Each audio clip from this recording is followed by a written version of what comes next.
Assalamualaikum warahmatullahi wabarakatuh. Nama saya Nur Alia Maisara binti Syamsuri, KID 220604-125.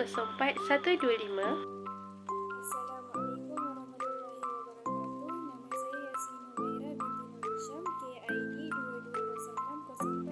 22040414. Baiklah, pada hari ini saya dan rakan tugas saya ingin menceritakan serba sedikit tentang aspek kemasyarakatan, iaitu struktur masyarakat tradisional dan struktur masyarakat moden. Baiklah, sebelum tu kawan-kawan mesti nak tahu kan struktur masyarakat tradisional tu apa? Okey, mari saya ceritakan dan terangkan serba sedikit tentang struktur masyarakat tradisional. Struktur masyarakat Melayu tradisional. Masyarakat Melayu tradisional dapat dibahagikan kepada dua. Yang pertama, golongan pemerintah dan yang kedua pula golongan yang diperintah. Golongan pemerintah ni dia terdiri daripada raja atau sultan, pembesar dan ulama. Manakala bagi golongan diperintah ni pula dia terdiri daripada rakyat biasa dan hamba.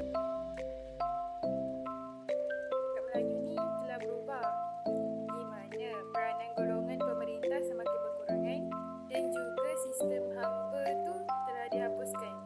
So maksudnya kat situ hamba pun dah tak ada.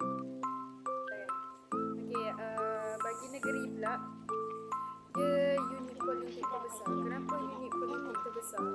Ya, korang semua tahu kan dekat dalam negeri tu ramai penduduk. Setiap negeri tak terkira penduduk dia berapa. Aku pun tak tahu. Sepadan negeri ditentukan melalui faktor geografi dan sungai. Ibu negeri terletak di kuala sungai. Raja ataupun sultan ialah ketua pemerintah negeri. Kenapa ketua? Sebab diorang lah yang paling berkuasa dekat negeri tu. Setiap negeri ada raja.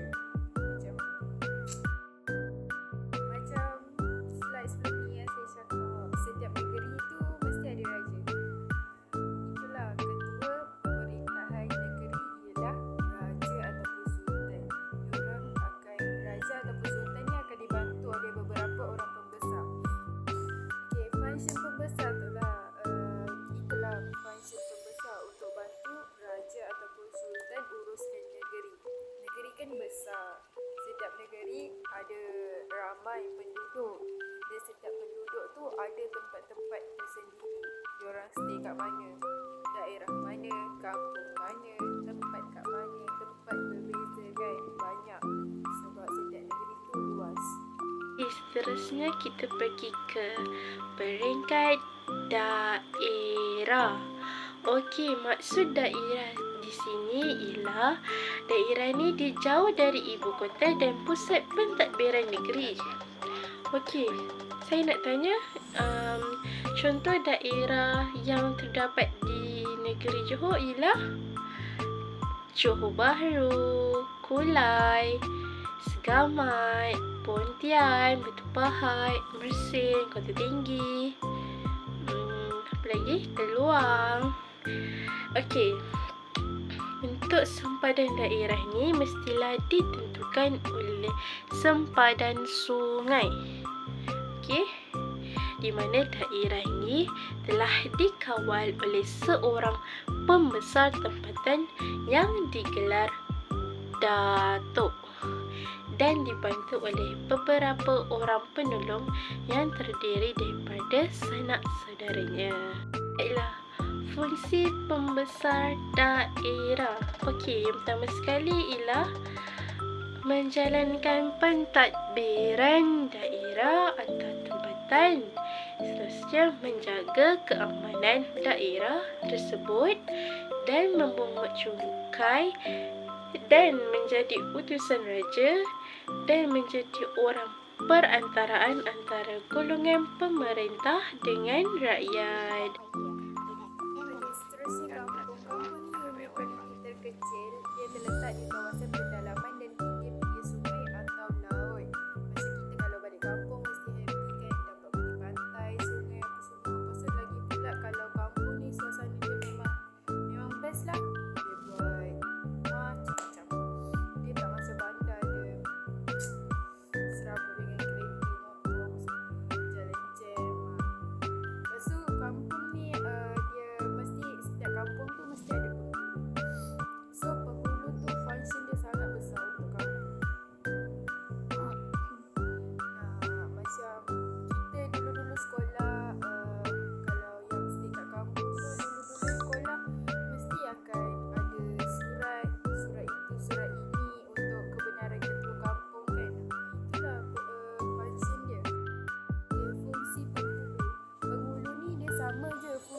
macam pembesar tapi dalam konteks yang lebih kecil. Kenapa? Sebab penghulu ni dia bawah daripada dia bawah daripada pembesar. Pembesar tu atas daripada dia.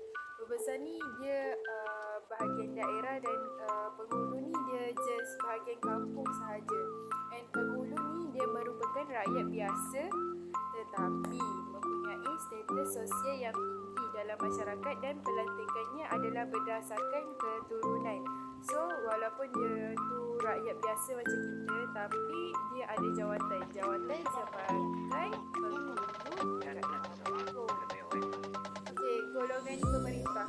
Siapa kenal yang kat atas tu? Mesti semua orang kenal kan? Takkan tak kenal. Sangat kita tak kenal. So raja ataupun sultan merupakan pemerintah tertinggi. Baginda dibantu oleh kaum kerabat dan para pembesar. Okey. So tugas dia tu akan dibantu oleh kaum kerabat dia dan juga pembesar. Function pembesar tu untuk bantu raja ataupun sultan untuk uruskan negeri. Lepas tu baginda merupakan simbol perpaduan negeri dan mempunyai kuasa mutlak kepada rakyat. Setiap yang diperintah kita kena patuh. Rakyat yang ingkar dianggap derhaka dan dikenakan hukuman. Konsep daulat digunakan untuk menjadikan sultan itu lebih mulia. Jawatan raja ataupun sultan diwarisi oleh anak lelakinya. Macam kita tahu lah kan, bila raja ataupun sultan ni dah mangkat, tahta dia akan diwarisi oleh anak lelakinya. Seterusnya menjalinkan hubungan luar dengan kerajaan lain.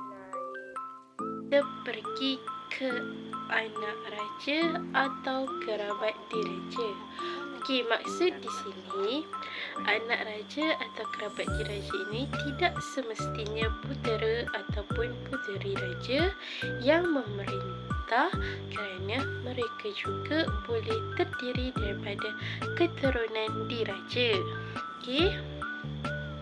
Okey, bilangan anak raja ni tidak ramai, tetapi mereka mempunyai kuasa tertentu apabila diberi sesuatu tugas rasmi negeri. Putera raja juga dilantik menjadi pembesar daerah. Anak raja ni menikmati keistimewaan seperti yang dimiliki oleh raja, tetapi tidak boleh mengatasi keistimewaan raja sebagai ketua pemerintah. Terusnya kita pergi ke bangsawan atau pembesar. Okey, maksud di sini ialah bangsawan atau pembesar ialah terdiri daripada para pembesar atau kaum kerabat yang amat berpengaruh dalam pemerintahan dan pentadbiran dan menduduki lapisan kedua hierarki sosial masyarakat. Okey, mereka ni menjadi pentadbir iaitu membantu raja dalam pentadbiran negeri dan juga menjadi penasihat atau pembesar di daerah-daerah tertentu. Pembesar ini dilantik oleh melalui pembesar surat bertauliah. Tak nampak aku. Okey, baiklah. Seterusnya kita pergi ke bangsawan atau pembesar. Okey. Pembesar ni ialah dilantik oleh raja melalui pemberian surat tauliah. Pemilihan pembesar ni ditentukan oleh zuriat keturunannya. Kebiasaannya, anak lelaki sanak saudara sebelah bapa kepada pembesar yang terdahulu. Pembesar juga diberi hak mentadbir sesuatu daerah dengan kekuatan sendiri tanpa sokongan sultan. Ia akan bertindak seperti seorang raja di dalam daerahnya sendiri. Bangsawan atau pembesar ini terdiri daripada kaum kerabat atau para pembesar yang amat berpengaruh dalam pemerintahan dan pentadbiran dan menduduki lapisan kedua hierarki sosial masyarakat. Mereka juga menjadi pentadbir, iaitu membantu raja dalam pentadbiran negeri dan juga menjadi penasihat dan pembesar di daerah-daerah tertentu. Okey, seterusnya kita pergi ke ulama dan pendeta. Okey, ulama dan pendeta ni ialah sesuatu yang berbeza. Okey, saya akan terangkan ulama terlebih dahulu. Okey, ulama ni ialah golongan yang dianggap cerdik, pandai dan mereka menjadi sumber rujukan dalam perkara tertentu. Okey, ulama ni juga dia pakar dalam bidang agama dan mempunyai kedudukan yang istimewa dan sangat berpengaruh dalam masyarakat. Selain itu, golongan ulama ni juga terdiri daripada mereka yang berketurunan Arab. Okey, golongan ulama ni gelaran yang digunakan seperti Maulana, Makhdum dan Qadi. Gelaran kebesaran seperti Maharaja Qadi, Datuk Mufti Seri Utama dan Imam Maharaja. Okey, ulama ni juga berperanan menyebarkan agama Islam dan dilantik menjadi guru, ketua agama, kadi dan penasihat kepada sultan dan kerajaan, terutamanya tentang hukum dan mengeluarkan fatwa agama. Okey, seterusnya saya akan menerangkan tentang pendeta. Okey, pendeta ni maksud dia orang yang mempunyai kepakaran dalam bidang kesenian, kesusastraan, adat istiadat dan salasilah raja. Mereka juga menjadi pakar rujuk kepada raja dan golongan istana di samping menjadi penulis dan perawi di raja. Baiklah, ini adalah contoh tokoh ulama dan pendeta. Mesti korang semua kenalkan beliau ni siapa? Tuan Guru ni pertamanya, kan? Kita pergi ke penghulu. Okey, penghulu ni ialah ketua pentadbiran di peringkat kampung. Maksud dia macam ketua kampung, macam tu ketua taman, yang dilantik dari kalangan rakyat biasa je. Mereka ni menjadi orang perantaran di antara rakyat biasa dengan pembesar. Okey, boleh faham? Okey, faham setakat ni? Okey, kalau faham, kita pergi ke seterusnya iaitu pembesar.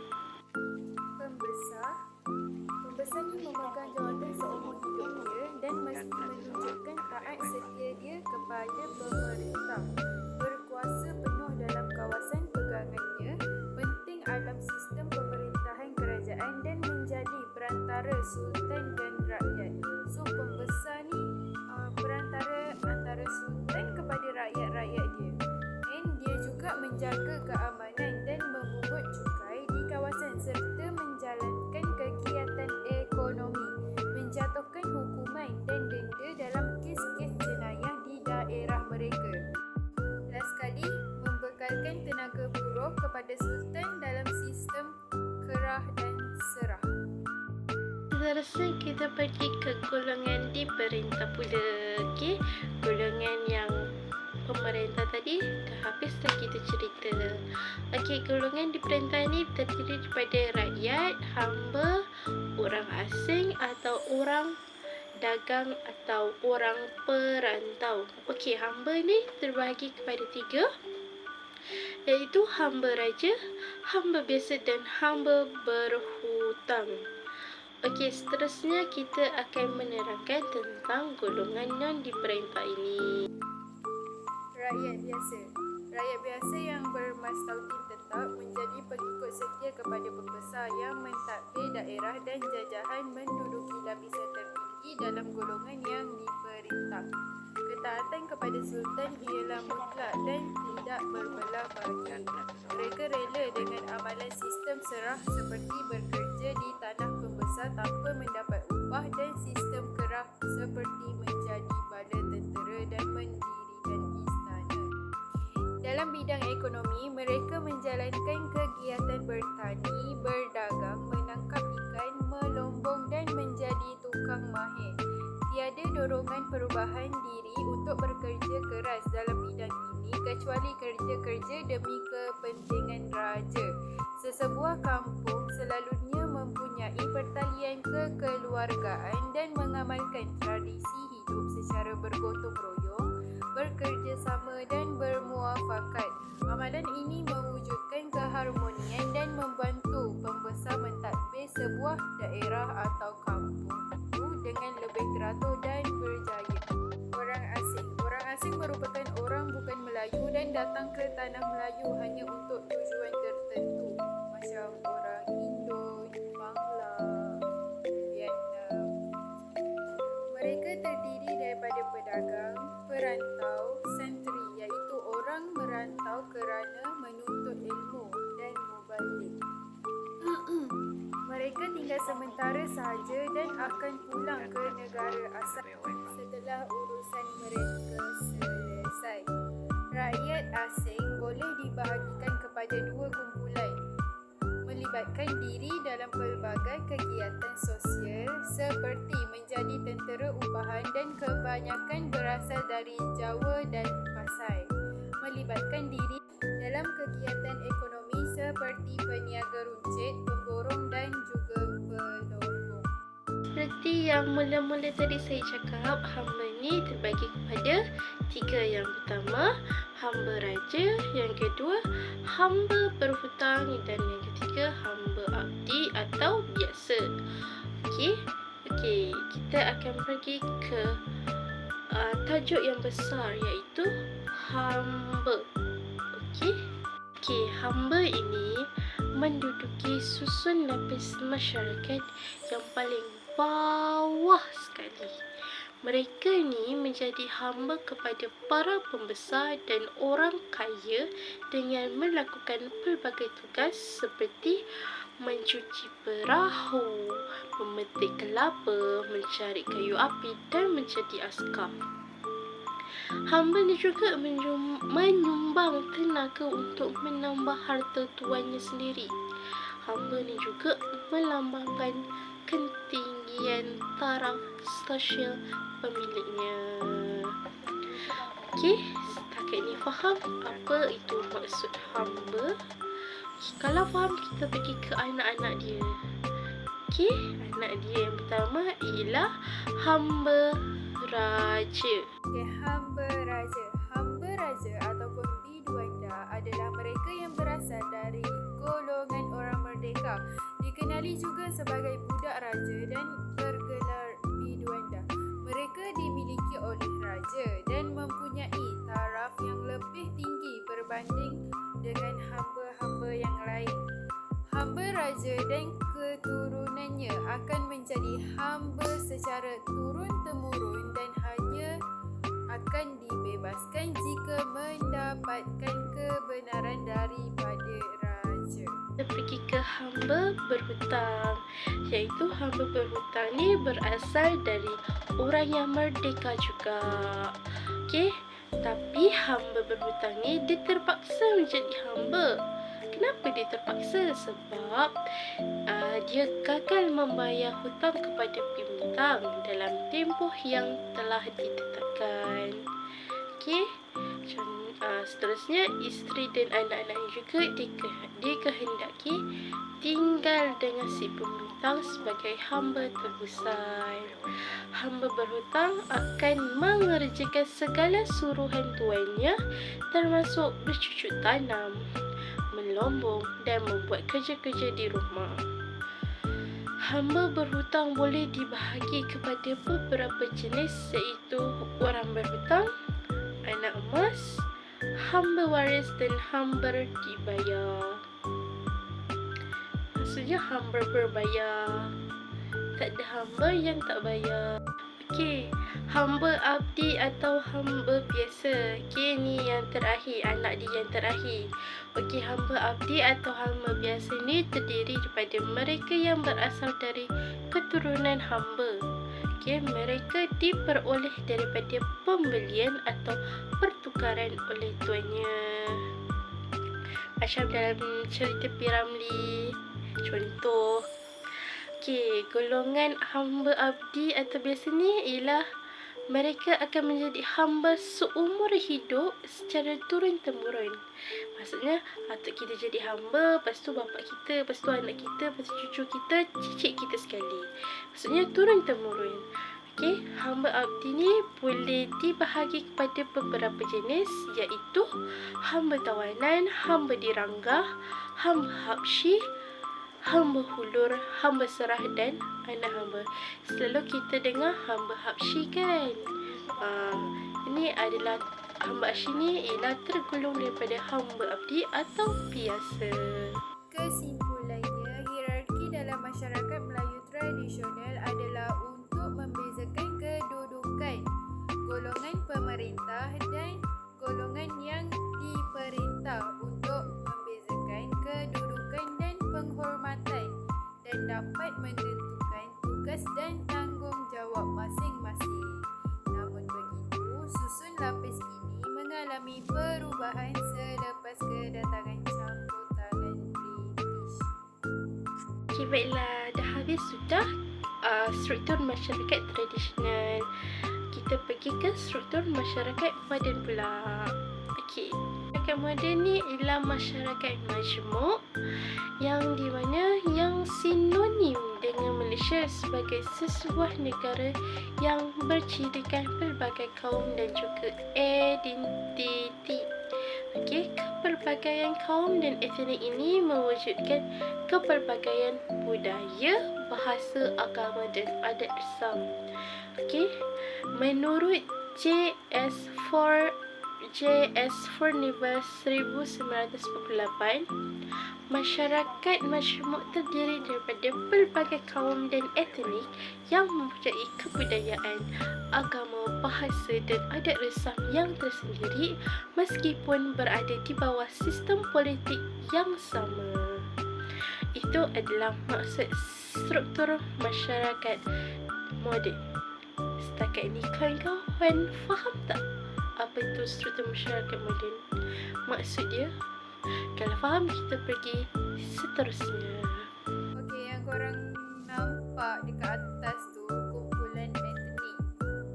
Kumpulan etnik ni ada 4 kat Malaysia ni. Yang first sekali Melayu dan Bumi Putra, kita dah kan. Yang kedua India, yang ketiga Cina dan yang terakhir untuk yang lain-lain. Bagi masyarakat Melayu dan Bumi Putra,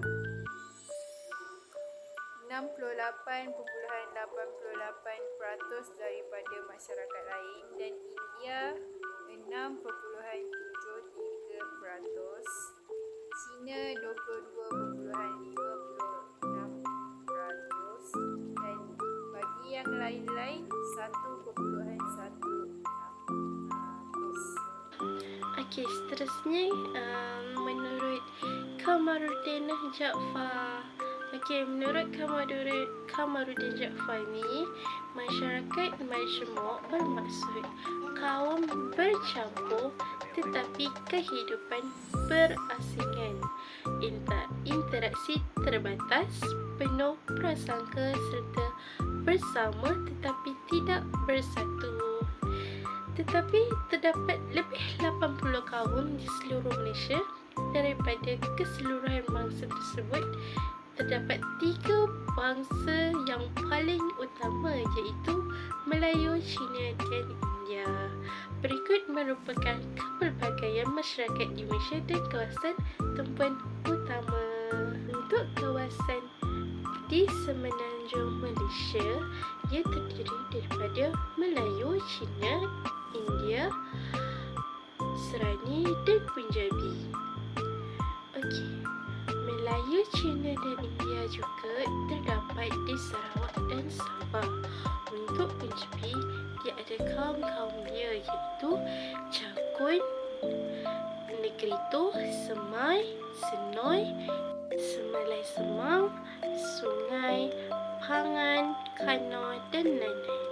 Untuk di Sabah pula, dia ada etnik Kadaza Dusun, Bajau, Murut, Bisaya, Kedayan, Lotut, Dumpas, Bungus, Sulu dan lain-lain.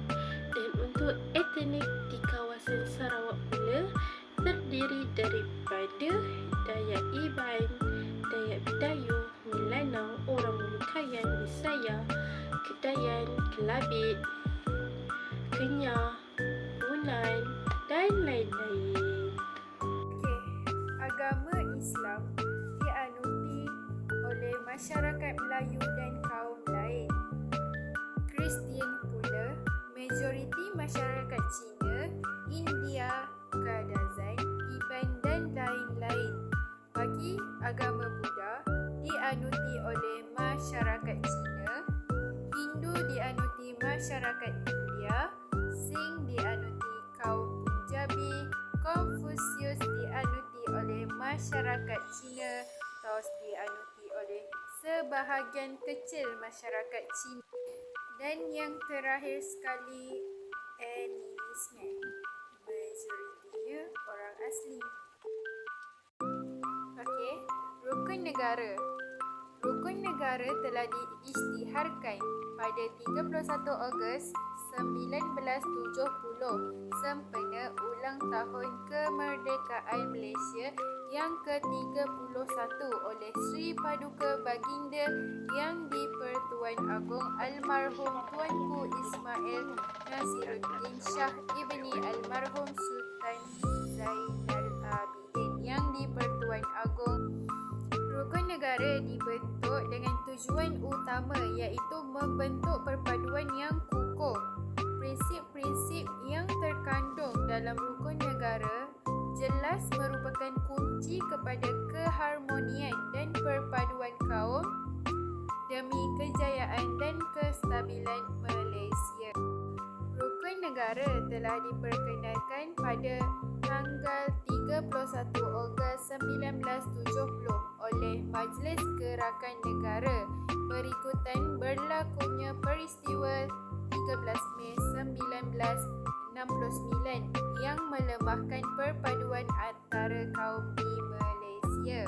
Rukun negara terbahagi kepada dua bahagian iaitu bahagian pertama dan juga bahagian kedua. Dan rukun negara bahagian pertama iaitu menggariskan objektif masyarakat Malaysia yang mahu dibentuk.